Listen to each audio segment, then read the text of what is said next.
လေးထိုင်ဘာကိစ္စလဲပြောညီမလေးမပြောခင်မမပြောမယ်မမလှလာမလီမနေရတဲ့ကလေညီမလေးကလာမလို့မမရှိမှာဒီမနေ့မှပဲမမရှိကိုရောက်တော့တယ်မမကြီးပြောခဲ့ရလားအလှမှာပြောတာပေါ့ပြောတာပေါ့အလှမှာဆိုတော့လေသိတယ်မလားတငယ်တွေကလည်းချောမမကလည်းအရွယ်ကောင်းဆိုခုကိစ္စကိုလေမမကိုပြောရအောင်ကဲအဲ့ဒါနဲ့ဘာကိစ္စတော့ဟိုမှာလေပြည်သူအချက်တော်ကို PDF တွေနဲ့ဟိုပြည်သူတွေနဲ့လေစတားလင်ကိစ္စဖြစ်တဲ့ကိစ္စလေအဲ့ဒါမမဗီဒီယိုကြည့်ပြီးပါလားဘာ PDF တွေကပြည်သူနဲ့ပြဿနာဖြစ်တယ်ဟုတ်လားဘာစတားလင်ကိစ္စအုံးမလီအဲ့ဒါကြောင့်ပြောတာ PDF တွေကိုလည်းပြောချင်တာအမလေထိုင်သိမ့်ပြောဖို့ပြည်သူကအားကိုးနေတဲ့သူတွေလေစဉ်းစားကြည့်စမ်းမအောင်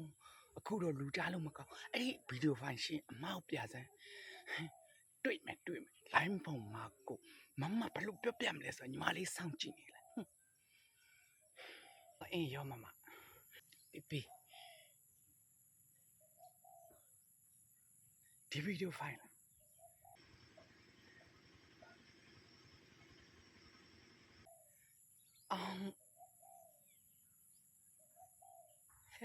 စင်လီတော့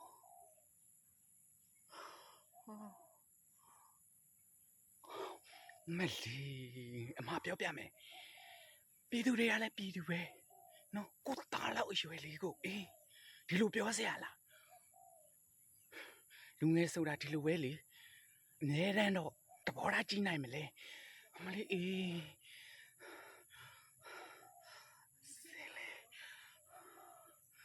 မလီခွင့်လွတ်လိုက်ပါ